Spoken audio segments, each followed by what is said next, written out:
It's been a summer of confusion, I think, to say the least. It's been continual news coming out left, right, and centre. It's very hard to keep up with it. So I'm here with Gonzo from Hammers Chat to talk about the latest bit of news breaking out, Gonzo, regarding James Ward-Prowse. And apparently now West Ham, it's a little bit 50-50, and maybe they are considering going back for Scott McTominay. But before we go into that, mate, how are you? All right? I'm all right, thanks, mate. Yeah, you've had a busy day, haven't you? Been very busy, mate. Very, very busy. It's been, quite a hectic one. But it's been good, though. It's been all right. I mean, we signed a player, haven't we? So I'm happy now. I feel a bit relieved more than anything. I'm glad we've got the Rice replacement sorted in Alvarez. So, but yeah, I've been good. You've been okay? You've been busy? Yeah, I mean, West Ham. This is like the downtime. It's meant to be the downtime. Honestly, I think yesterday might have been. I can't say the busiest Hammers Chat day ever, but it was close to it. I mean, it was. Really? I said to you on the phone earlier, didn't I? I mean, it was really, really close. Last time we did a video, people said we look the same. They said we look like brothers on the screen. Yeah. They do. They say, yeah. My missus pointed it out straight away. She's the first one. She went, bloody hell, he looks really like you. He does. And then I thought, oh yeah, I suppose he does a little bit. And then every comment after that, it was like, yeah. So there you go, mate. So apparently we're long lost brothers. There we go. Absolutely, mate. Well, let's see. We share the same opinion on this stuff. We didn't know we were going to talk about this today, did we? No. Well, it's me. I mean, I can't keep up with West Ham at the moment. As you say, it's really strange. I actually did a video earlier, and I said I'm quite looking forward to the season start, so we can have a little bit of a break. I feel like I need a rest. Like, you know what I mean? It's this transfer window has been crazy. Obviously, this Paqueta stuff's coming out, which has been, God, I don't know what's going on with that, and seems to be, possibly heading for an exit, which is quite sad to see. Ward-Prowse then, guys, as far as I understand it, we've had we originally bid for Ward-Prowse. I think the package was £20 million. It was 17 plus 3. They rejected that outright. Then we went back with 30 million. I think as a package. They then rejected that, and now I think that we've changed the payment structure. What I understand is, I believe it's £15 million up front, and then the remaining will be paid in 12 months. I believe. I think that's correct. So they've accepted that now. Ward-Prowse is apparently reported to be going in for a medical tomorrow. He won't be registered in time for the Bournemouth game, which is a bit of a shame, but he'll be, basically he's in line to be a West Ham player. But by tomorrow, he should be announced. That's what I'm thinking. And all of a sudden, we're hearing, hang on, maybe not. We're going to go and look at McTominay again, because West Ham, I know we are quick with these decision making. We're quite, once we've made a decision, West Ham, they stick to it. Oh, God, I can't keep up, mate. What's your thoughts on it, mate? Well, my first thought was, imagine being James Ward-Prowse. I would be on the warpath if I was Ward-Prowse. I'd be thinking, hold on a second here. You chased me last summer, all right? You've been after me for a year. The club were asking for 40 million, right? Undoubtedly, Ward-Prowse has been saying to Southampton, I want to go to West Ham. So if I was James Ward-Prowse, I'd be thinking, hold on a second. You've chased me for a year. You've made myself a bad guy at my current club by trying to force my way up, by basically saying I'm not going to play anymore. I want to go to West Ham, make him do all of that.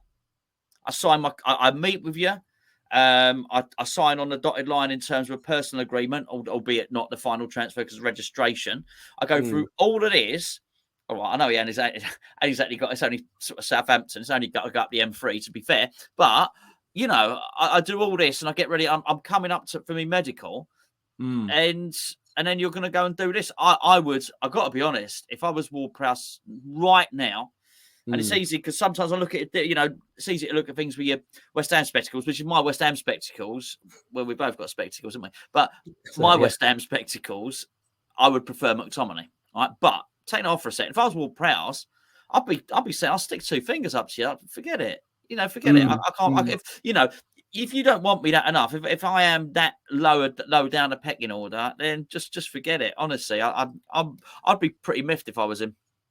Yeah, I would be as well. I think I've said this before. I even said it about Alvarez as well, because Alvarez was, a prime example of that, where it was like highlighted as our number one target. This is the one we've identified as the Rice replacement. But we went around the houses with it. We were looking at every other player, and I imagine that must have taken the shine off of it a little bit for him. Although I know he's here and he's saying he's very happy, but a part of me would have been thinking, well, was I your number one choice? Because it felt like I probably was. We had Dennis Zakaria we were talking to for a long time, and and a few other players who've been linked with. And I'm glad we got Alvarez over the line, but it does feel like that with West Ham. We do seem to lack that love and desire. Like you look at Arsenal with Declan Rice, for instance, that's the player they wanted. They made him feel loved and wanted and desperately wanted to get him, but we don't seem to do that. And yeah, No, I'm right. with you, mate. If I was Ward-Prowse now, I'd be fuming, to be honest, and feeling quite aggrieved by it. And yeah, it's typical, isn't it, of West Ham this summer? I mean, we haven't conducted ourselves great, I don't think, at all in this transfer window. You know, the way we've handled stuff, I just think it's been quite poor. But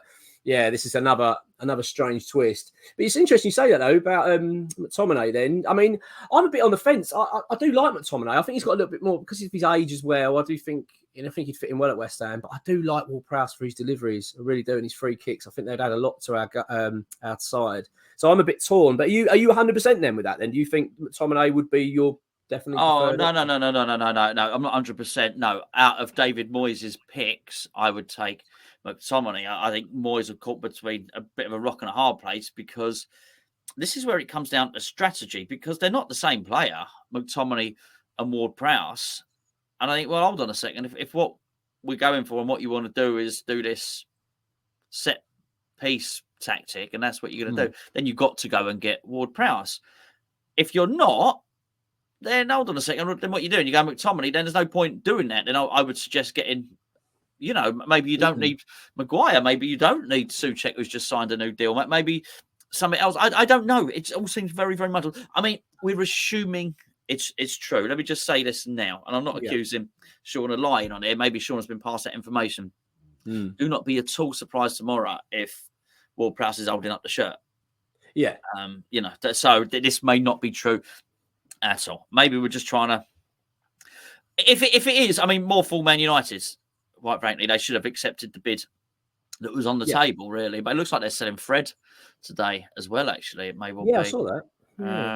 So I agree. It's strange. The Ward-Prowse. I mean, I actually think Ward-Prowse would do well for West Ham. I really do. I think he'd fit in very well. And the fact is, because he's got that captaincy experience, I like that about him.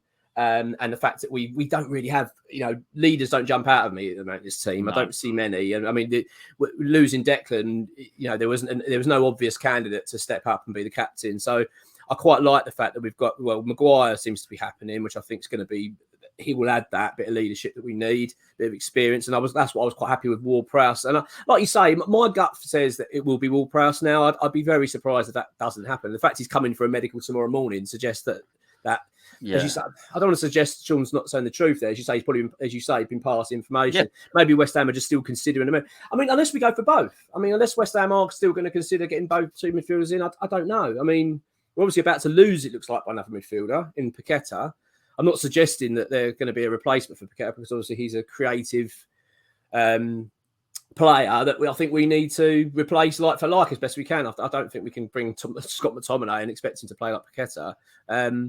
I don't know. But Scott McTominay then, I mean, what are you thinking then? Well, I mean, it seems that West Ham is still holding an interest in the player. And obviously he's a Moyes pick, isn't he? Moyes really wanted him. You know, we did bid £30 million we've bid already for him. And I think they want close. Well, they say they quoted us 45 million. But I believe they know that they're probably not going to get that. They're happy to come down on that a little bit. What's your thought on the price tag with Scott McTominay? Well, you're only in a position of power if you've got more than one club bidding. So we lost our power, and we surrendered. The moment Arsenal made their second bid, it might have been third bid, whatever it was, then Man City said, we're out. We lost our power. Bang, that's it. You've got to accept it. Manchester United have no power in this situation at all, because there's just, you know, if Aston Villa were bidding and everyone else bidding, and, you know, we'd go in with whatever 30 and someone else goes in with 35. That's just not happening. There's no auction there. So Manchester United got a decision to make: either sell him to us or keep him. But they might have an unhappy player. But I mean, that's a funny club anyway. There's some weird stuff going on at Manchester United at the moment. I've got to be honest with you. I look at that and I hear people say, "Oh, Tom, I really like Ten Hag, and I really like Ten Hag." And I've got to be honest with you. I don't see any different. They look exactly as they looked under Solskjaer, exactly how they looked under Mourinho, and pretty much everybody else since Ferguson left. I just don't see what everyone else is seeing, which is this guy who's come in and he's going to take them back to the promised land. I still think they are look, they were league champions when Ferguson left, and I think they're also Rans who may or may not finish in the top 4, and they've been that ever since then. So he's going to have to absolutely, metamorphosize that club really, and I just don't see it. So he has to be careful. They've also got this thing going on at the moment where they're not sure about their ownership, Man U. So I look at people spending. Everyone's having a spend up. I think even today, Liverpool spoke with Brighton about Moyes' Caicedo, so they would actually have Brighton's midfield because they obviously got McAllister as well. So they've sold Henderson. They sold Firmino and Fabinho have gone. One of them got a transfer fee. One of them was a free. Yeah. They got money there. So you look, Liverpool spending, Chelsea spending, Arsenal spending. Man United are not, just don't seem to be spending the big money. And I still think they're lacking a striker, like a real proper one. So with that in mind, bearing in mind Man United are, well, not they're not scared. They're not shopping in Lidl, are they? But in football terms, they're not as rich as some of the other clubs.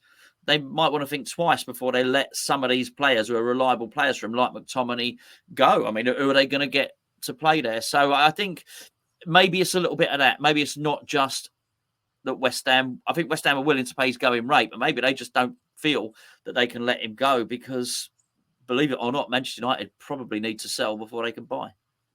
Yeah, it does. It's a very strange scenario what's going on at Manchester United. I mean, I can totally understand their fans' frustrations with the owners. I mean, the sale itself, it's a bit farcical, really. I mean, they've been up for sale, best part of a year now, and silly rounds of bids and this nonsense. And it doesn't seem to be getting any closer. So I do really feel for them. And if you think back to, back in when I was younger, we were younger days, back to the 90s when Manchester United were very dominant. I mean, if they had that kind of mindset still, or behaviour, they'd been buying Harry Kane, and I think they'd have been in for Declan Rice. They're players they should be going for. I mean, you're right; it's a very, very strange club, and very odd. Like you say, it appears they have to sell before they can buy.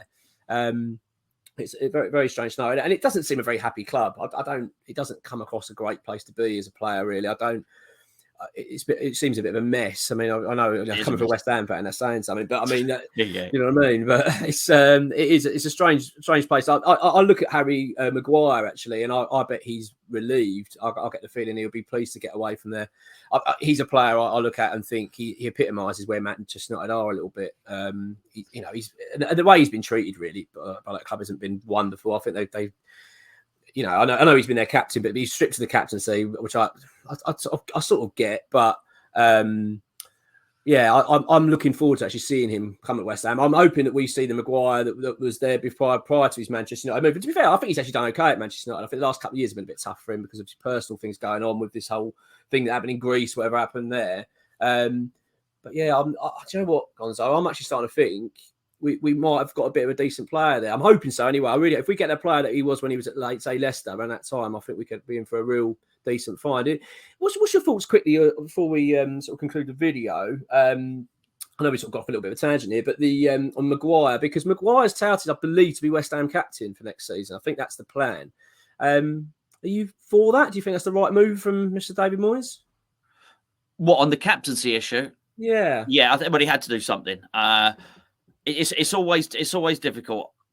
It's always difficult with captains. See, I don't look at Harry Kane and see a natural leader. I just don't think he's vocal. And I say that watching him on telly and watching West Ham, Tottenham, in the stadiums. I've watched Harry Kane play at Tottenham, at the old stadium, at the new stadium. I've watched him play at our stadium. I never looked at him and thought, oh, he's a really vocal player. So he's one of those ones that, and I don't like it when a lot of people say that.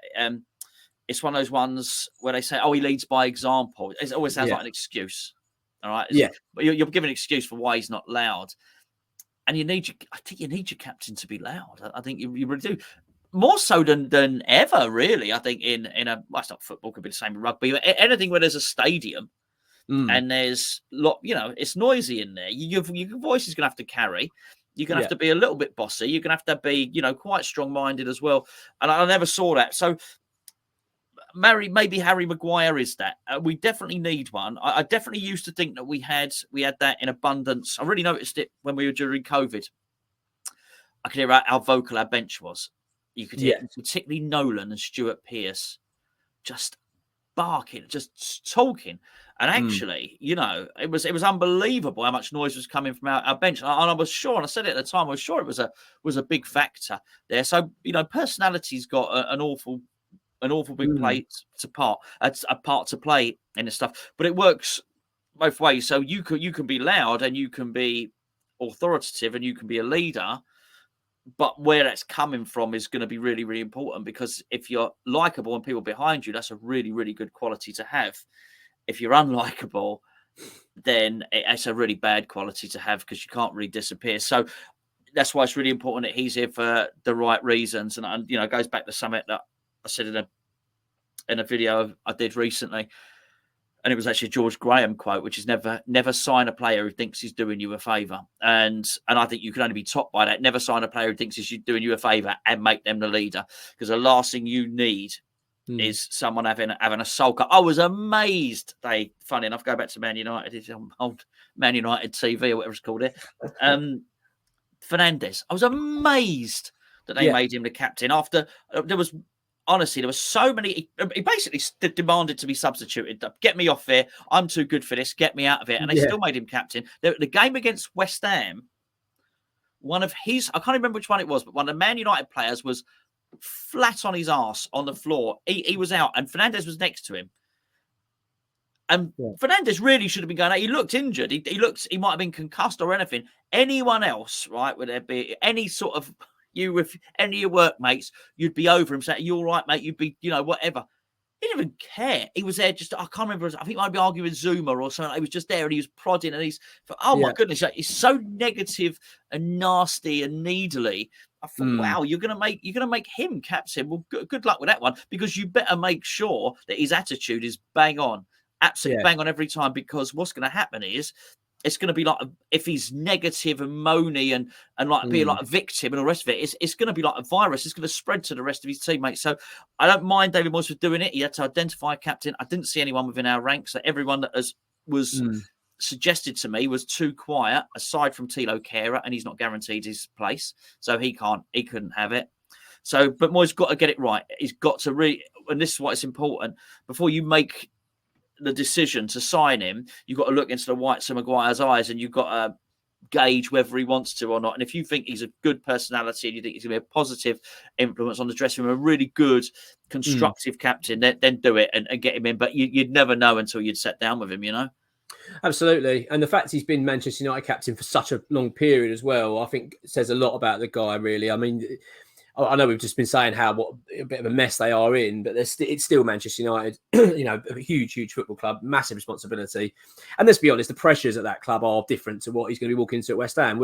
Manchester United are a club like the elite are, where basically every match you must win. You know, they are expected to win every match. That's kind of, you know, West Ham is slightly different. I'm not saying we don't want to win every game, of course, but I think the pressures level's a little bit different. You know, let's be honest, this season we'd probably all take a top 10 finish, I think, and keep away from relegation, have a decent season and see how we go. I mean, I'd love to obviously get Europe again. So I'm hoping that will also do the world of good as well, coming to a club to be a leader, but not have that enormous pressure on your shoulders. But going back to your point though, Fernandes, really strange. I can't stand the guy. Really, just as you say, he's whinging and whining, and all he does all game is moaning at the ref. He just moans. I wouldn't want him being my leader. I think Arteta, and Wilfried Zaha, they must all be related. Honestly, they're they all got the same character trait. It's horrendous to watch them, actually. It is, yeah. They're not coming around the barbecue this year. They're not invited. Can you imagine it? Oh, dearie me. Can you imagine it? Oh, I'll tell you, they are. They are. You're right. They're sort of prickly characters. They're just not nice. They're not nice to look at. And it is a strange appointment. It's interesting though, West Ham. I think it's going to be very. I've got no idea of how this season's going to go. I really have none. I've never usually got like that. Most seasons I feel a bit optimistic. I start thinking, we could probably do that this season. And this year we could be a relegation battle. We could be battling for top 4. You know what I mean? I genuinely have no idea where we're going to be this season. I'd like a season away from the bottom. That's what I'd like. I'd take anything. Just want to keep away from the bottom. Before we wrap this up then quickly, Gonzo, obviously we talked about James Ward-Prowse, but obviously just get your thoughts on your new season. It's starting obviously in a couple of days. Are you looking forward to it? And two, what are your thoughts going into it? Are you optimistic this year? Are you looking forward to it, or are you a bit apprehensive? Well, I'm actually going to be fair. I'm going to ask you to join me for my breakfast show for the Bournemouth game. Oh yeah! Oh, fantastic! Oh yeah. I thought I was going to get to that in a minute. Off camera, obviously. Yeah. What are you asking about, Bournemouth or the season? Sorry, season really, more the season. Yeah, like a general. What's your feeling? Are you feeling good about it, or are you thinking, oh god, here we go? What's your feeling? Because I'm a little bit unsure at the moment. I really am. I think if David Moyes gets all his players, if he were to get Maguire and McTominay and all the stuff that he wants, forget about relegation. It will not happen. We would be a nasty, niggly nightmare to play against. It would be horrible. Honestly, absolutely horrible. I don't know what it actually. Do you know what came up the other day on? I don't. Do you know what, Facebook? I don't like any of it, but Facebook in particular. Right, you go on there to find out whatever whose birthday it is or something like that, right? And then what it'll do is it starts showing you videos. Very clever. I think it's smarter than the other stuff. It starts showing you videos that they know you're going to get hooked on. And I don't know why it put it on the other day. Put on Wimbledon against Manchester United. And there was Vinnie Jones, and there was John Fashioner, and there was Roy Keane. It was smash, crack, and everyone was looking at Wimbledon. And I was there. I remember watching. I don't mean at the game, but I remember them in their heyday. Nasty, horrible, nasty Wimbledon. I thought, wow. I just watched it. It was incredible what they were doing. And whilst I remember it, I'd sort of forgotten. And it was a hell of a thing seeing sort of Roy Keane a bit scared, you know. I remember him doing it against Liverpool when they won the FA Cup. Liverpool had a really tough midfielder called Steve McMahon. And they bullied the hell out of him as well. And I just sort of remembered Wimbledon. I had Laurie Sanchez in there. And they were just nasty, horrible, nasty. And all anyone wanted to do was just get past whatever. We'll just play our season. Let's just get past Wimbledon. And I could see an element of that. If David Moyes gets his way, playing West Ham could be just a horrible, horrible thing to do. And I think if David Moyes gets his way and he can build that team, and I mentioned it I did upload a video this morning. I called it would be Moyes' masterpiece. That you know, in terms of his deep defending, brutal at set pieces. It needs to get somebody else in to do his counter attacking because we'll discuss it another time, but he always has had some level of flair or counter, be it Kevin Morales or, you know, any number of players he might have had to do his attacking at Everton or whatever. But I certainly feel that he would be close to his perfect team and not necessarily what we want to watch, but what Moyes' idea is if Moyes has a plan to win a football match, he's allowed to buy those players for those now. So I don't think it would be anywhere near relegation. I don't think it'd be fun to watch. I'm not sure we'd be that near to glory either. But if he gets everyone he wants, I've got a feeling we'd be top 10. See, I'm glad you said that in a way. Don't get me wrong. The way you've assessed it it's not pretty. I don't like that aspect of it but you're right. You're spot on, I think. But you're right. But I do think you're right. Actually, that's a good point in regards. I think if Moyes gets the players he wants, because at the end of the day, we're not buying poor players. So we're not. It's very low risk what we seem to be doing at the moment. You're buying an experienced centre back, Premier League quality. He knows what he's doing. He's been there and done it. He played for England at tournaments. He's not going to be fazed by playing for West Ham. He's going to be fine. James Ward-Prowse won't be fazed. So he's getting like a ready-made team. You are right. I think if he gets the players that he wants, that's an experienced side, Premier League quality. I think you raised a good point there that we should be well away really from battling relegation, which I think most fans would take. Because last season was a horrible start. Because let's be honest, last season we were down the bottom all season, wasn't we? I don't think we even got into the top half. I don't recall. I don't think we did. So I'd like a season away from that. So if it just means solidifying our place in the middle of the table and being safe and having a half decent crack, hopefully at getting to a European spot, I'd take it. To be honest, but as you say, I don't think it's going to be a pretty watch. It really was. I mean, last season wasn't, was it? I mean, even the cup success. I mean, the final was rubbish, wasn't it? Really, a lot of the away games were awful. We got them back home. But yeah, I mean, some of the team, coming. Was it Larnaca away to Larnaca? Honestly, there was no need for us to play like that. No need. But we did, and yeah, I mean, it's just what he's like. but give him better players, and he'll have better. I don't mean better players, obviously. I know Declan and Paqueta and stuff like that, but give him better players in the positions that he thinks they're important. And make no mistake about it, it's a reason he spends 30 million every year on a centre back. He thinks it's the most important position on the pitch. So let him spend money in the positions that he thinks is really important, and you might well see a team that will give some of the bigger teams a bloody nose. No way would be consistent enough, to I don't think to trouble the top four, nowhere near it. But I don't think you'd be seeing teams tear us apart. They'd be, they may even get to a point where they'd be looking at West Ham and think, if we can just get out of there with a point, we'll have done well, basically. Yeah, I think you're dead right. I mean, just quick before last question I put to you, mate, is the David Moyes situation. I've been quite confident in my thinking. I've been in the belief that David Moyes isn't going to be here very long at this club. I actually was quite felt that he probably wouldn't see the season out. I thought if we have a bad start, he'll be sacked. And I actually still believe that. I do think if we don't start well, he's going to be in big trouble. But I'm starting to actually lean towards the feeling now that maybe he's going to be sticking around a bit longer than we expect. I mean, because just because of the fact they're investing all this money in his targets, the players that he wants. Do you think there's a chance then that David Moyes is going to be offered a new contract to West Ham? Or do you think this is going to be his final season regardless? One thing we do know is it will not be offered a contract middle of the season. They'll wait until the end of the season. That's what they do. It's what they did last time with him as well. That's what they'll do. They'll let him run his contract down and then they'll decide. So, I could sit here and guess on that. It is going to depend on the season. If he has a good season, he'll get a new deal. If he sort of stinks the place out a bit, but we finish, I don't know. If we finish 14th and the football's crap, because he's got the extra trouble of actually trying to. You can play that brand of football. You absolutely can play that brand of football, but I'm not sure there's too many clubs who try to do it in a 60,000 seater stadium. No. Most of the teams that play in the really, really big stadiums over the years have played attacking football. So don't know how that's going to go. If you're going to take out your biggest flair player as well, and you're going to replace him with another clogger, then you're gonna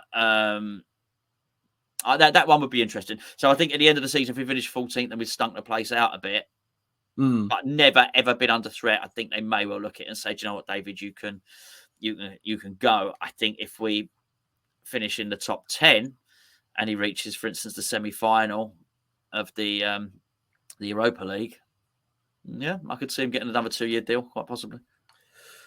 I'll tell you what, I don't think you're far wrong there, mate. I do think, I'm starting to lean towards that feeling as well. I'm not sure that I've been so convinced, to be honest, that he was going, and I still think he'll be under big pressure if we don't start well. I think that will be the remit. The West Ham don't want to. I don't think the club would accept a relegation battle this season. I really don't. I don't think they'll accept it. I think if we start seeing a relegation battle start materialising again, I think he'll be gone. But like we just said, though, that's unlikely with the players they're going to get. Well, it looks like we're going to be getting. So, yeah, it's going to be interesting, mate. Really, really interesting season. Gonzo, thanks for joining us always. Oh, mate, my pleasure. My pleasure.